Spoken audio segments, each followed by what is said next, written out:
Etika batuk yang benar untuk mencegah penularan penyakit. Bismillahirrahmanirrahim. Assalamualaikum warahmatullahi wabarakatuh. Jumpa lagi dengan Herbal Ari, channel herbal dan kesehatan.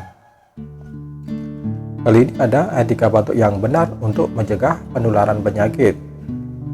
Penyakit yang disebabkan infeksi patogen seperti virus dan bakteri dapat menular. Penularan penyakit infeksi bisa melalui kontak langsung atau bahkan menghirup udara yang mengandung droplet patogen yang dikeluarkan saat berbicara, bersin, dan batuk. Oleh karena itu penting untuk sahabat herbal mengetahui etika atau cara batuk yang benar sehingga bisa mencegah penularan penyakit. Etika batuk yang benar meminimalisir resiko penularan penyakit. Di masa new normal ini, sahabat herbal perlu mempraktikkan etika batuk di mana dan kapanpun. Etika batuk ini penting dilakukan untuk meminimalkan penularan penyakit. Batuk yang terjadi sesekali sebenarnya merupakan hal yang wajar, tetapi etikanya perlu diperhatikan. Batuk adalah bentuk respon tubuh yang alami karena adanya zat asing yang masuk ke dalam sistem pernapasan. Refleks ini menjadi cara tubuh untuk mengeluarkan kotoran dan iritan yang mengganggu sistem pernapasan. Namun batuk yang berlangsung secara terus-menerus dapat menandakan terdapat masalah pada sistem respirasi atau penyakit lainnya. Batuk menjadi gejala yang paling umum dialami ketika terjadi infeksi patogen, yaitu mikroorganisme penyebab penyakit seperti virus dan bakteri di saluran pernapasan. Kita ambil contohnya, infeksi virus yang menyebabkan flu dan pilek merupakan penyakit penyebab batuk berdahak yang paling sering dialami, atau juga asma yang menyebabkan batuk kering. Penularan penyakit ini bisa berlangsung sangat cepat dari orang ke orang dikarenakan virus penyebabnya terdapat di dalam droplet lendir yang dikeluarkan saat bersin atau batuk.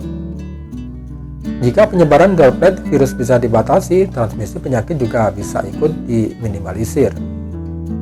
Penerapan etika batuk ini dapat membantu mengendalikan penyebaran virus penyebab infeksi sistem pernapasan. Etika batuk sebaiknya memang dilakukan kapanpun sekalipun sahabat herbal dalam keadaan sehat. Sementara orang yang sakit sangat diwajibkan untuk menerapkan etika batuk ini. Virus yang terkandung di dalam droplet dapat bertahan 15 menit hingga 1 jam di dalam ruangan. Hal ini tentunya menambah resiko seseorang tertular virus apabila tidak dilakukan pencegahan penyebaran penyakit. Upaya mencegah penyebaran penyakit yang paling umum diketahui adalah dengan menutup mulut dan hidung dengan tangan saat bersin dan batuk.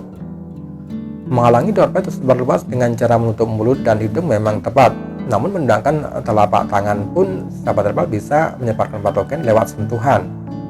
Tanpa sadar, sahabat herbal telah memindahkan bakteri dari telapak tangan ke benda atau orang lain yang nantinya bersentuhan dengan tangan Anda.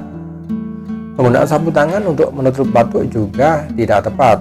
Alih-alih menghindari kontak dengan kuman penyakit, organisme berbahaya ini malah bisa terperangkap di dalamnya. Jika sahabat herbal sakit, kemungkinan untuk terjadinya reinfeksi atau infeksi berulang akan lebih tinggi. Namun etika batuk lebih dari sekedar menutup mulut dan hidung. Terdapat beberapa langkah lainnya yang perlu diikuti. Yaitu yang pertama adalah menutup hidung dan mulut dengan tisu. Jika sahabat herbal tidak batuk, etika yang tepat adalah segera mengambil tisu untuk menutupi mulut dan hidung sahabat herbal. Langsung buang segera tisu yang digunakan di tempat sampah sebelum tisu tersebut disentuh atau bahkan digunakan oleh orang lain.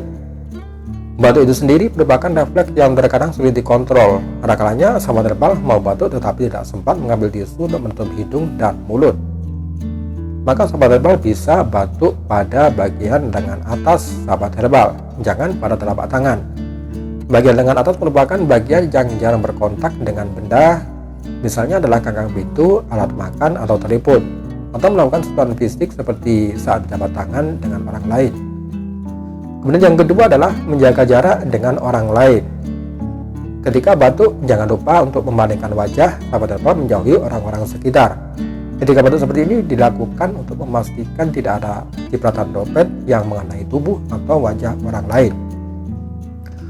Pasalnya, estimasi droplet yang dapat dihirup seseorang berada pada jarak 1,5 meter dari orang batuk atau bersin. Kemudian yang ketiga adalah mencuci tangan menggunakan sabun. Ingatlah untuk selalu mencuci tangan setelah batuk. Sebagian besar penyakit pernapasan berbahaya disebarkan karena dari sentuhan tangan yang terkontaminasi patogen ke bagian wajah. Etika mencuci tangan dengan benar adalah dengan menggunakan sabun dan air yang mengalir. Cairan pembersih lain seperti sanitizer juga bisa digunakan asalkan mengandung alkohol dengan konsentrasi 60-95%. Selama mencuci tangan, pastikan sahabat herbal membersihkan seluruh bagian telapak tangan termasuk menggosok sela-sela jari. Lakukan selama 20 detik sehingga memastikan pelindung tubuh patogen benar-benar hancur oleh air sehingga ia tidak bisa lagi aktif menginfeksi. Dalam etika batuk, membersihkan tangan dengan sabun dan air mengalir lebih efektif karena dengan bantuan aliran air ini kuman bisa langsung terlepas dari permukaan tangan. Kemudian yang keempat adalah menggunakan masker saat sakit. Menggunakan masker sebagai etika batuk. Terakhir, digunakan masker jika sahabat herbal merasa sakit atau batuk terus-menerus. Penggunaan masker juga sebaiknya digunakan dengan tepat. Ganti masker secara berkala atau cuci dengan sabun yang mengandung desinfektan jika menggunakan bahan masker yang bisa dipergunakan ulang. Hindari menggunakan masker yang sudah kotor dan lembab karena justru dapat menjadi lingkungan yang kondusif untuk kuman penyakit berkembang biak. Meskipun sudah menggunakan masker, cobalah untuk tetap menjauhkan diri dari orang lain saat sahabat herbal batuk sehingga tidak menyebarkan kuman. Oke sahabat herbal, itulah tadi etika batuk yang benar untuk mencegah penularan penyakit. Semoga informasi ini bermanfaat dan jangan lupa tekan like, share, dan subscribe-nya. Dan terima kasih. Wassalamualaikum warahmatullahi wabarakatuh.